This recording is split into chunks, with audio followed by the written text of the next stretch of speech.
चलिए स्टूडेंट फिर एक्सरसाइज कर लेते हैं। अभी हमने बोला था आपको लास्ट वीडियो में कि अभी हम एक्सरसाइज लेके आएंगे, तो चलिए चेक करते हैं आपने कितना अच्छे से प्रीवियस लेक्चर को समझा है। और स्टार्ट करते हैं एक्सरसाइज ए से फॉर यूनिट 2 अलजेब्रा। और हम कौन सा टॉपिक कर रहे हैं? मैट्राइसेस। करेक्ट। तो आप सबने प्रीवियस वीडियो देखा ही होगा, तो इंट्रोडक्शन की ज़रूरत नहीं है। So exercise A, let's start. So पहला क्वेश्चन है हमारा, identify the type of matrices given below. Correct. तो चलिए टाइप ऑफ मैट्राइसेस कर लेते हैं। नाउ फर्स्ट, कितनी रोज दिख रहे हैं हमको? 1 रो दिख रहे हैं और 2 कॉलम्स दिख रहे हैं, right? C1 C2। So what is the order? 1/2। Which type of matrix it is? Row matrix. Question में हमको देखिए दो चीजें बतानी है, मैट्रिक्स भी बताना है और हमें ये भी बताना है कि उसका ऑर्डर क्या है। करेक्ट। तो ऑर्डर भी बताना है और टाइप ऑफ मैट्रिक्स भी बताना है। नेक्स्ट वाले में कितने कॉलम्स हैं? 1। रोज कितनी है? 3। तो अगर आपने प्रीवियस वीडियो देखा होगा तो आप इसमें भी बता सकते हैं कौन सा टाइप है। So it will be column matrix. और हमारे पास क्या ऑर्डर होगा इसका? पहले रोज का नंबर आता है टोटल और फिर आता है कॉलम का नंबर। सो 3/1 ऑर्डर हो गया। Same way here, how many rows are there? 3। How many columns are there? 2। तो क्या ऑर्डर बन गया? 3/2। अब इसमें तो कुछ हमें दिख नहीं रहा है, ना रो ना कॉलम ना कुछ, तो it is rectangular matrix. The only thing is the number of rows is not equal to number of columns, तो रेक्टेंगुलर मैट्रिक्स हो गया। अब इसमें बताइए सिर्फ 1 रो है, तो कौन सा मैट्रिक्स हुआ? ये रो मैट्रिक्स हुआ। Very good. और कितने कॉलम्स हैं इसमें? 3 कॉलम्स हैं। So what will be the order? 1/3। Very good. Now इस मैट्रिक्स में 2 रोज और 2 कॉलम्स दिख रहे हैं आप लोगों को। So what will be the order? 2/2। तो कौन सा मैट्रिक्स हुआ? ये स्क्वायर मैट्रिक्स हुआ। बाकी तो कोई और फीचर नहीं दिख रहा है ना, सो स्क्वायर हो गया। नेक्स्ट वाले में भी कितने रोज दिख रहे हैं हमको? 3 रोज। Okay, total R1 R2 R3। और कितने कॉलम्स दिख रहे हैं हमको? 3 कॉलम्स। तो व्हाट इज द ऑर्डर? 3/3। कोई भी और अदर फीचर नहीं है other than square, so we write square. Same thing we go for students कि अगर कोई मैट्रिक्स स्क्वायर है लेकिन साथ में वो डायगोनल है, नल है, तो आपका आंसर वो होगा। जैसे एक पैरेललोग्राम होता है ना, पैरेललोग्राम है। अब स्क्वायर पैरेललोग्राम में है, हम स्क्वायर को पैरेललोग्राम नहीं बोलते कहीं भी, we always say it is a square, it has properties of parallelogram. Same thing is here. Next one, it is square but कौन सा मैट्रिक्स है? ये नल मैट्रिक्स है, जीरो मैट्रिक्स है, क्योंकि इसके सारे एलिमेंट्स क्या हैं? जीरो। ऑर्डर क्या है? 2/2। Same with this. This is also zero matrix. What is the order of this? How many rows you can see? 2. How many columns you can see? 3. So 2/3. Now which matrix is this? This is identity matrix. ये square भी है, ये scalar भी है, ये diagonal भी है, but identity ही क्यों लिखा? Because that is an exact feature of it. Correct. इसका ऑर्डर क्या है हमारे पास? 3/3। 3 rows and 3 columns. So this is identity matrix. तो आपको वो लिखना है जो वो एग्जैक्ट है, किसी की प्रॉपर्टी वो होल्ड कर रही है उससे कोई मतलब नहीं है आपको। Now what is this? This is scalar. Scalar matrix क्या होती है? It is a diagonal matrix whose all the diagonal elements are same.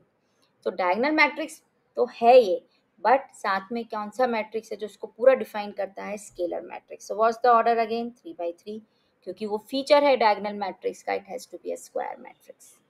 Now types of matrix is clear to you all, and I have told you in the previous lecture also कि ये सब important है. Don't think it's very simple. It is simple but important for exam. We have been getting these questions and we will keep on getting the questions.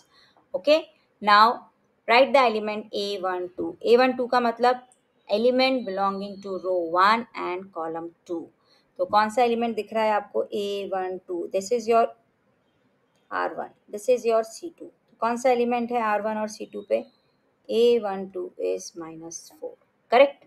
Now sum of the elements B22, B32. B22 पहले बताइए कौन सा element है? Second row and second column पे। B32 का मतलब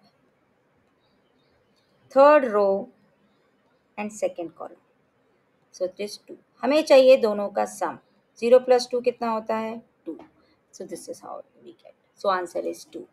अभी next हमें क्या करना है? C21, C32, C13। अब ये CA कहीं भी बिकॉज मैट्रिक्स के अकॉर्डिंग दिया है स्टूडेंट्स। ए के लिए उन्होंने स्मॉल ए यूज़ किया है, कैपिटल बी के लिए they have use small B notation, capital C के लिए they have use small C notation. Okay, now C21 निकाल लेते हैं पहले, 2 रो एंड 1 कॉलम, तो कौन सा एलिमेंट आता है? -1, very good. C32, third row and second column, कौन सा एलिमेंट हुआ? 2।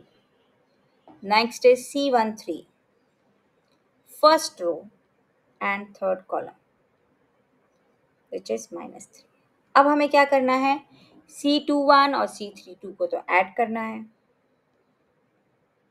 और C13 को सब्ट्रैक्ट करना है, सो माइनस -3 हो जाएगा। So what's your answer? -1 + 5, that is 4. So this is the correct answer for this. Understood everyone? And again an important thing for exam. Now let's move on to the next. Now again this is very very important. The third question, fourth question, again important for exam. आपको 2/3 order का matrix construct करना है with this formula given to you. 2/3 order के matrix में कितने रोज होंगे और कितने कॉलम्स होंगे, ये बताइए। 3 कॉलम्स होंगे और 2 रोज होंगे। Very good, well done, correct. Now अब हमें आई और जे की पोजीशंस पता लग गए and we can put it in the given formula. वो फॉर्मूला कौन सा है हमारे पास? I + 2j whole square upon 2। Now first A11 में what will be your I? 1. What will be your J? 1. Put I as 1, J as 1 to get the first element of the matrix.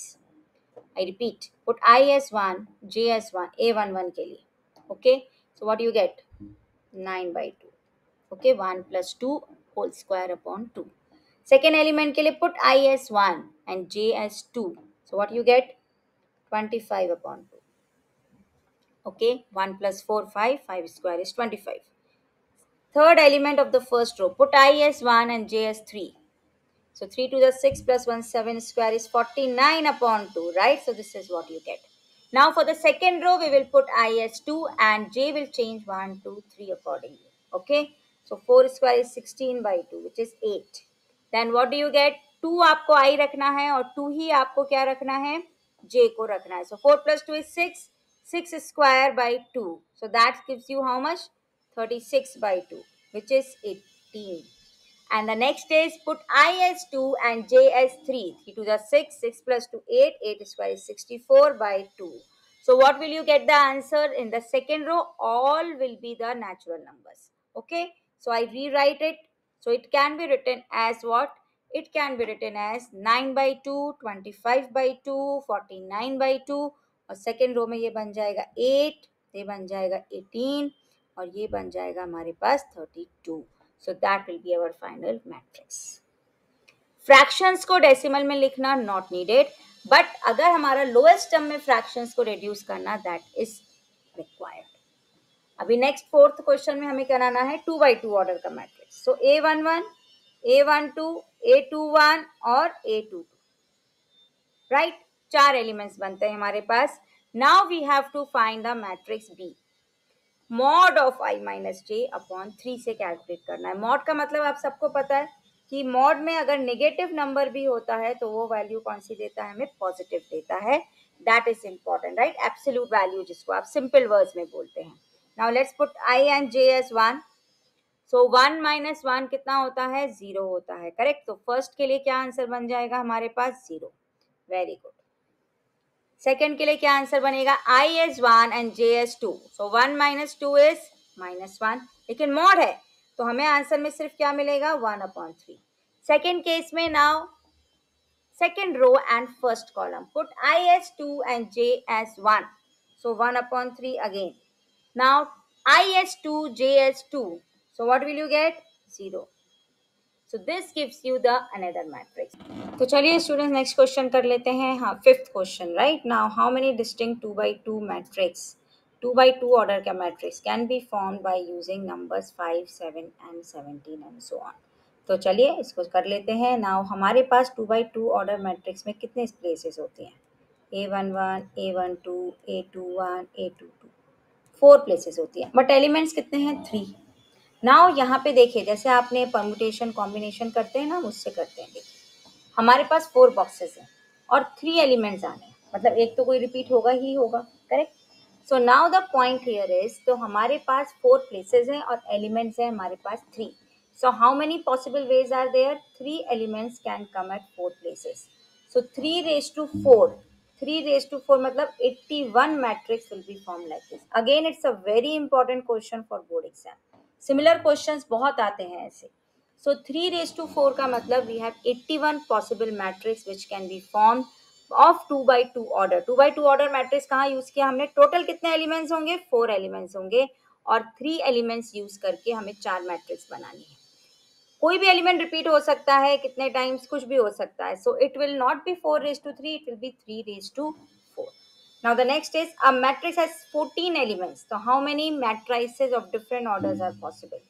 So 1 by 14, 14 by 1, 2 by 7 and 7 by 2. यही factors होते हैं ना हमारे पास 14 के लिए, right. तो मैंने आपको क्या बोला था, आप वो सोचिए कि फैक्टर्स, किन फैक्टर्स का मल्टीप्लीकेशन, 2 का मल्टीप्लीकेशन 14 होता है. So accordingly you have to do this. So here what we have, total कितनी मैट्रिक्स हो गई हमारे पास? 4 matrices are possible. Now seventh question is based on equal matrices. So you will compare corresponding elements and then you will get your answer. Very simple question. तो a का value कितना हो जाएगा? 14. a प्लस b कितना है हमारे पास? Minus b. तो इसका मतलब a is equal to minus 2b. So इसका मतलब 14 is equal to minus 2b. So b का वैल्यू कितना हो गया हमारे पास? Minus 7. c plus d is 8. b plus C is 0. So b का वैल्यू माइनस 7 है, तो c का वैल्यू कितना हो गया हमारे पास? 7. 7 plus d is 8. So what is d? d is 1. सो हमारे पास a का वैल्यू कितना है? 14. b का वैल्यू कितना है? माइनस 7. c का वैल्यू कितना है हमारे पास? 7. और हमारे पास d का वैल्यू कितना है? 1. So this is how do we use it. So this was all about the basic introduction or to the order, elements and types of matrices. We'll be starting with the algebra of matrices in the next lecture. Okay, thank you everyone. Do like, share and subscribe.